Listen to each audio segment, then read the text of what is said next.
Hi, folks out there, and welcome to the Revere Community and Veterans Show. Today we have a special guest. He's a young man from the mayor's office.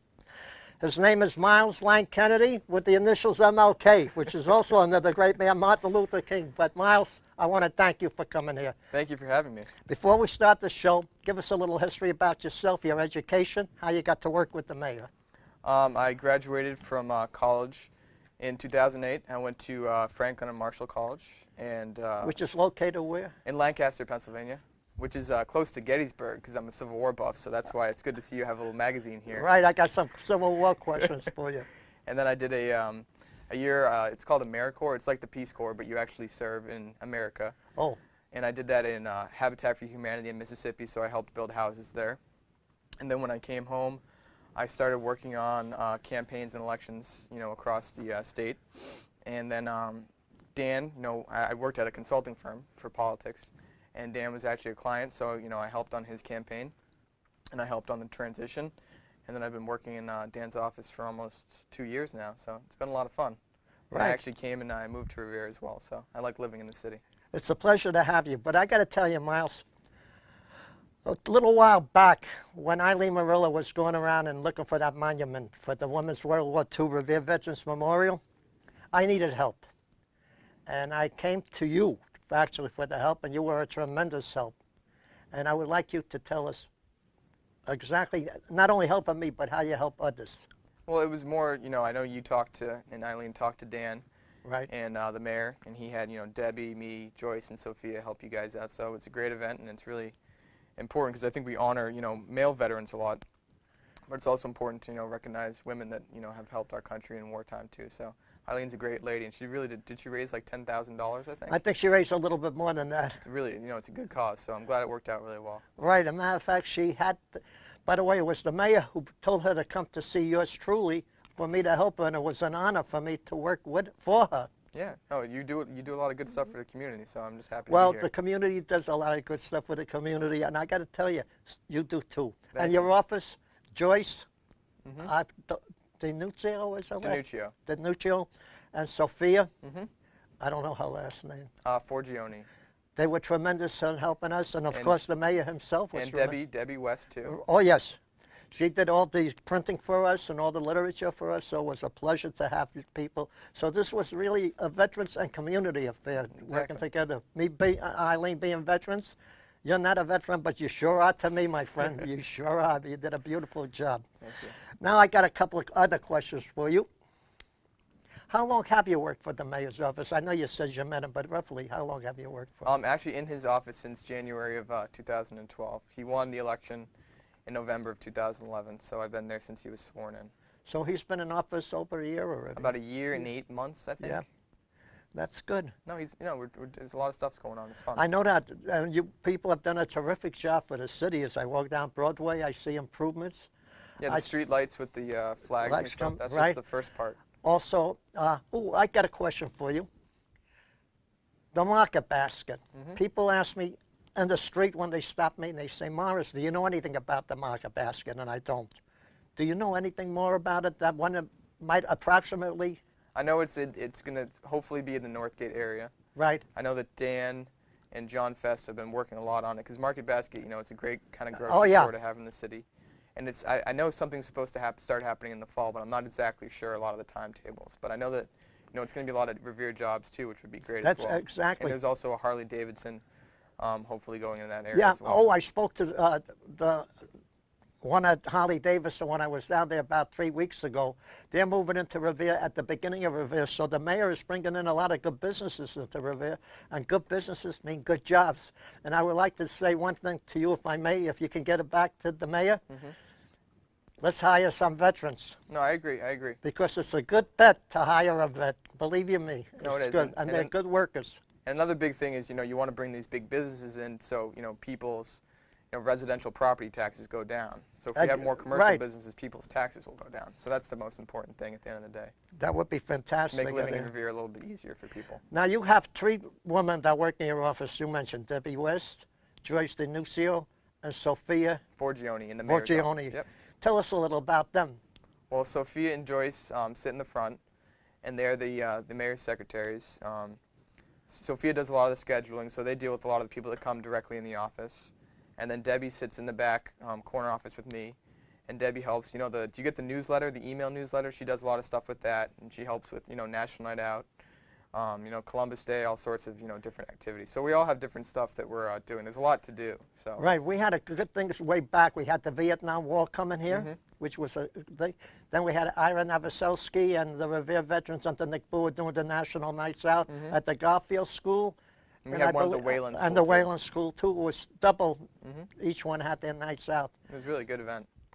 What are the future events coming up, if I may ask you, Judd? Well, the main thing that we're working on is with, you know, Nick Bua, Paul Travellini, who I think came here and did a public service announcement. Right. Is the Columbus Day Parade, which is the 14th of October, which is a Monday. And then we're also having like a Columbus Day breakfast, like a roast like we did last year, to raise money, because the parade costs about $50,000. So the city's put money into it, but we also want to make sure that, you know, we have enough money for the parade. So we're asking, you know, we'll have tickets available in a week or two. So, you know, we're asking people, and you can also go online at revere.org. There's a page where, you know, people can actually go online and pay to buy tickets. So it should be fun. We'll have, you know, like local elected officials there, and they'll make fun of each other a little bit like they did last year. So Oh, you mean they have the roast? Yeah, they'll make fun of each other. So it should be good. So it should be a lot of fun to watch. That's pretty good. Yeah. By the way, a little while back, I had Mr. Chip Tuttle. Mm-hmm. He's from the Suffolk Downs. That's been, some people say to me that's been dragging on. Have you got any late update or something you could tell us about that? That's maybe now that's gone back a few months, you know, when I had him here. Anything new happening? Well, I think the most important thing to know is, you know, Everett has voted, you know, on a casino. But that's just one step in the process. Just because they voted doesn't mean that they're going to have, you know, a casino. Right now in Revere, we're still waiting for, you know, the mayor's the best person to talk to about this, so I'm just repeating something that, you know, he would obviously say. But, you know, we're waiting for, you know, Boston and Revere have to sign at the same time. Both communities, East Boston and Revere, have to vote on a casino. Right. So it makes sense to know to do it at the same time.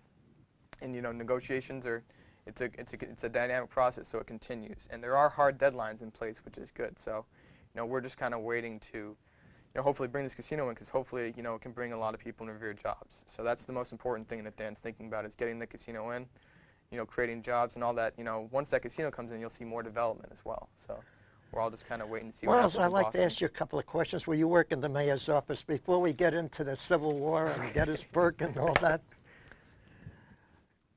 the mayor has hired more police officers to be put on Broadway. And our crime rate is not as high as it used to be in the city. I was wondering, a lot of people have asked me, is there a chance, or maybe good to have a few cameras going down Broadway, you know, cameras on the poles like they caught the Boston bombers, or they caught the people that kidnapped down in Idaho because of cameras, they identified them.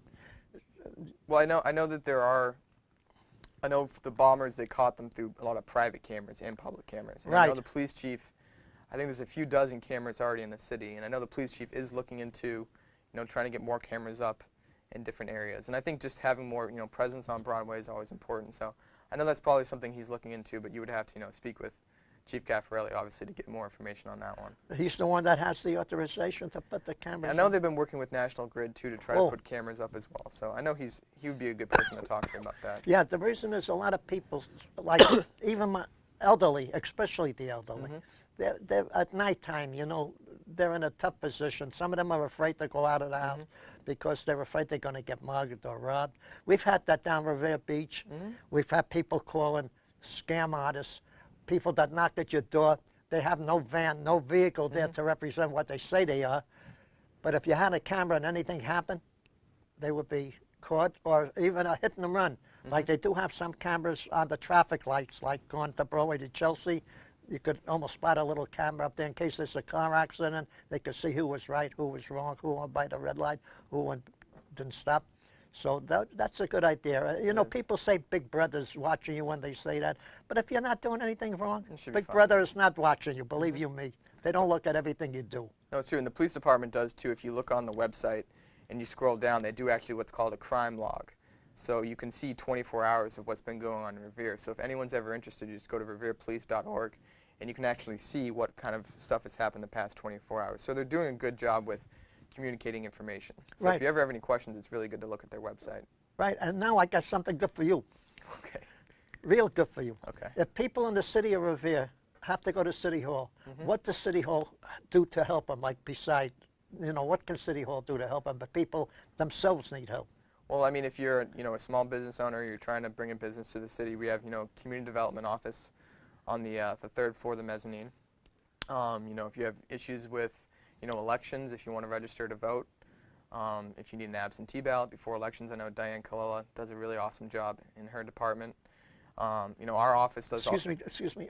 In other words, if you need a ballot to vote, you can go to Diane Kalila. And where is the election committee located at? It's right on the first floor of City Hall. If Oh, you go in Revere the front City. door, it's on the left. Okay. And then, our office does all sorts of stuff with constituents. We have people coming in all, where's the RMV?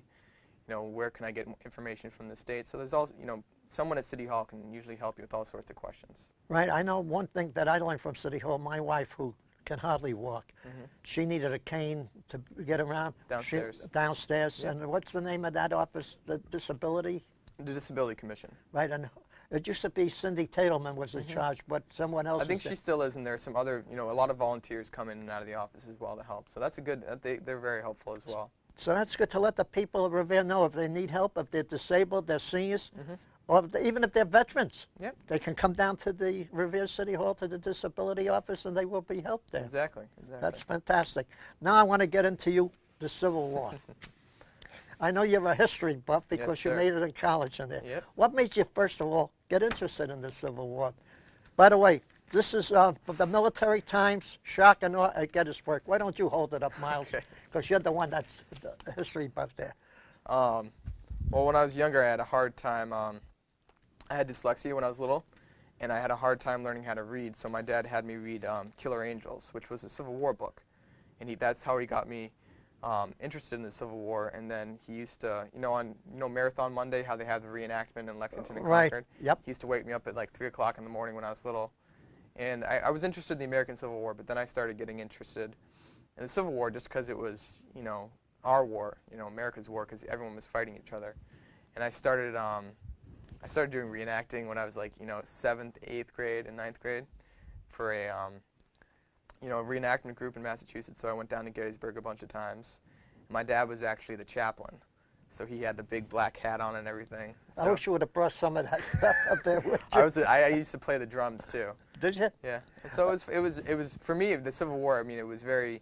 I actually went to college 30 minutes from Gettysburg. Did you? So that's one of the reasons why I went to school there, because my college had a lot of Civil War information. I got to tell you, I was watching the Smithsonian Channel about a month ago, and they had a history of the Civil War. They showed the North and the South, the Confederate and the Americans. The families would go along with some of the troops out there, and even the families themselves would get killed who had no right to be on the battlefield. That's true. And they would bring the water, the food, to, like the Northern Army or the Southern Army. No, it's true. It's true. Families were fighting each other too. By the way, a lot of people don't know this, but it was Abraham Lincoln that made Thanksgiving a national holiday the last Thursday of the month. I mean, the last Thursday in November. I know. Do you know the only state in the country that accepts a penny at a toll booth? You know how you can go to a toll booth and you can't throw pennies in any. No. What state is it? Illinois, because Abraham Lincoln was from Illinois. Right. So you can throw pennies in the toll booth there. You know that? No. See, even I got a little history lesson at my age. No, I still do a lot of reading about the history. It's fun. By the way, just for the record, I was not around when Lincoln was president. I wasn't either. Okay. I wasn't either. This is a good. I actually have a newspaper clipping. Oh. I have an old newspaper clipping from 1863. I wanted to show you something that's very good in here. Here you go. Yeah. This shows the Confederate generals and the American Northern Army. No, this is very interesting. This is good stuff. Can I keep this? Or can I photocopy it? Yes, that you may. Okay. Why don't you take it with you, and when you photocopy what you want, you can give it back to me. I will. Thank you very much. Okay? Thank you. Because I know you're a history buff, and you would like that. As a matter of fact, if you call the Times, maybe where you have some clout at the mayor's office, you might be able to get one of these. Yeah, that's a good point. That's a good point. If not, be my guest. Thank you. Thank Okay? you. For all the help you gave to me, let's make it a gift to you. All right. All There right. you go. All right. All right. I'll Okay. photocopy it. Thank you. Thank you very much. Okay. Now, you are not married, am I correct? No, I'm not married. Okay. tell us something about your family, the people that you had, veterans in the service from your family. Well, on my father's side, my great-grandfather went to Japan in 1945 after the war was done. Right. So he stayed there for, I think, 2 or 3 years. And then I have a few cousins that fought in Iraq. I'm from Winchester. In Iraq? Yeah, and I have some friends, 2 or 3 friends from Winchester that fought in Afghanistan. So, I mean, a lot of kids my age. I'm only 27. Right. So a lot of my friends have, fought. So. Jeepers, I got about 3 times than you plus. I'm 85. I know you've been around for a while. A long while. No, but I always, I wanted to go to officer candidate school, so I still might. OCS? Yeah, I wanted to do that when I was younger, but I never did it. But you can still do it. yeah, I'm thinking about it. There's no age. There is an age limit, but I think it's 35. Right. Yeah. Just like to be to run for Congress, I think you got to be 35. Joe Kennedy is a congressman. He's a year older than me, so I think the age limit's like 21 or something. 20, yeah, maybe you're correct on that. Yeah, I don't know. By the way, we got another history buff in the city of Revere. Oh. Jeff Perlman. Oh, yeah. I heard he knows a lot, too. Yep. He and talks. Who else is Isn't Jim Mitchell, too? The advocate guy? He likes the history, too. He's too a history buff. See? So let me ask you, are you going to stay, when I say politics, in city government or state government for the rest of your life, that you would like to do that? I think so. I'm trying to get a master's degree in public administration so I can have more understanding of what goes on. But I like city government because you can help people and you can change things. You can pass an ordinance like with Nick Catanazzo in the Inspectional Services Office. He's passed that rat ordinance with the trash bags, and that seems like that's helped a lot. So it's cool at the state house. You sometimes can't see exactly what you're doing. So I got to tell you, that trash bag ordinance that they passed a few months back, best thing they ever did out there. Because there's still a little bit of work to do, but I think it's working so far. Right. Some people put the trash out, in the bags, but they don't have the bags that they want with the the Mintex bags. The Mintex bags, right? But you can get that at BJ's and Target in Revere. Right. And we have some in the mayor's office too, if people ever need to see them. Oh, they have them in the mayor's office? Yeah, because people didn't understand what they were, so we bought like 10 cases of them. So. And what do you charge for them over there? That's free. If you just want a couple, it's free. It is? I don't think we can give you like 20 cases of them, but we can give you a couple. But the people out there know. In other words, if they need a Mintex back, give them one or two. Just so they can see what it looks like. Exactly, and then they go on and buy the rest. That's good. Exactly. That was Dan's idea. Keeps the rodents away. Yeah, it was Dan's idea, so that's good. By the way, I got to tell you, I love to feed the birds. I do. And sometimes I ask the people where I am at the center not to throw the food away. I recycle it, really. Where do you feed the birds? Across the street from where I live. Oh, really? Yep. Because I got a load of cats on the right-hand side, I do, and a load of birds on the left-hand side, so I'm usually out there watching them in there. So instead of throwing the food away, I recycle it. Just make sure you don't have any rats coming. There are no rats because the cats make sure of that. That's a good point. Okay, the rats make, and the birds make sure we have no mosquitoes. I go out there at night, all summer long. I've never seen a mosquito yet. Yeah, the West Nile virus with the mosquitoes is scary. Right, yep. Yeah. And also the East Nile virus, too, both of them. Yep, that's true. One of them gives you, I think, well, not malaria, but can make you really sick. That's not good. So, Miles, I want to go back. I was thinking about the Nile River. I know. See what happens when you get old? You're not old. Oh, yes, I'm old. No, you're not. Let me tell you how old I am. I went to an auction the other night. 2 people bid on me. Okay. You should rename the show Morris's Comedy Hour. Oh, but hey, 85 is not young anymore. I mean, we have a gentleman, by the way, I got to tell you, his name is Sal Santoro. He's going to be 100 years old February the 4th this coming year. 2014, he will be 100 years old. The guy has his mind just like you and I, well, like you do. You should make him a certificate. Someone mentioned that too. So when you get a chance. Let's tell Debbie in the office. No, I'm going to let the administrator of the Revere Senior Center. Oh, by the way, we have a new administrator, a nice gentleman, Stephen Fielding. He suggested that, just what you said, that when he becomes 100 years old, get him a certificate. It's certificate, and have it presented, and have your boss come down too. Exactly. That would Dan's be nice. done that a bunch of times. It's fun to do that. Yeah. We would love to have him do that. But this came from Steve Fielding, so I want you to know that. He mentioned that to me about 2 weeks ago. And they're having a bunch of open houses, too, I think. Yes, they're having one April the 29th. August. August the 29th, excuse me. August the 29th, that passed. That was the last one, which was excellent. And they're having a couple of more. I just don't remember the dates. One in September and one in October. Yeah, I just don't know the dates. But the one they had in August was very, very good. Yeah, he's doing a great job. Yep. He's getting the thing organized. A little, new blood, new ideas come in. Old blood remain the same. That's the way it is. Miles, we got about 7 minutes left. Okay. Talk about for the first 4 or 5 minutes what you would like to do, what you like to talk about, what would you like to see the city do in the future.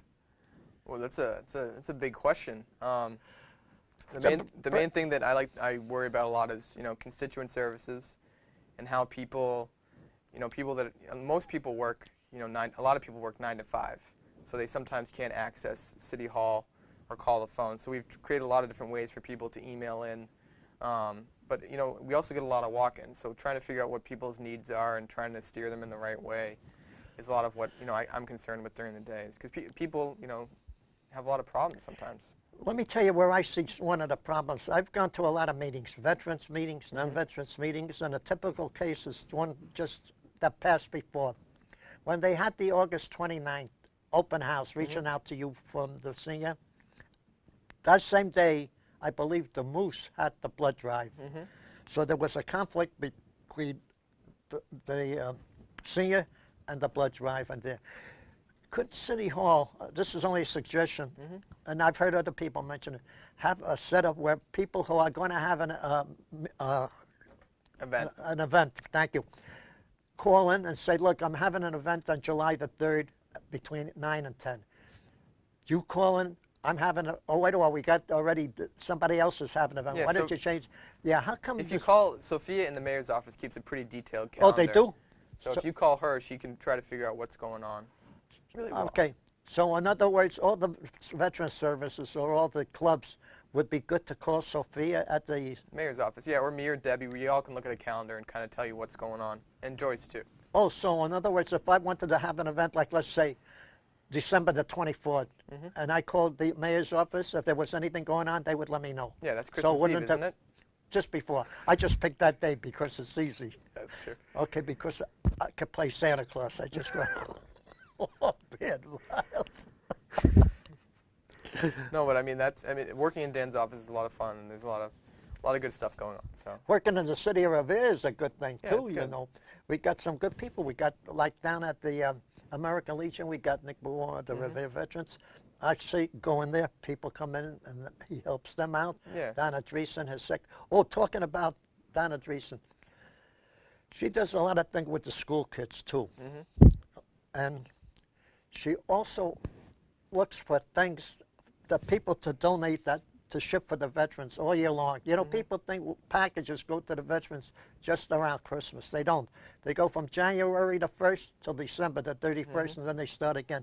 And they're always looking for blankets, all sorts of stuff.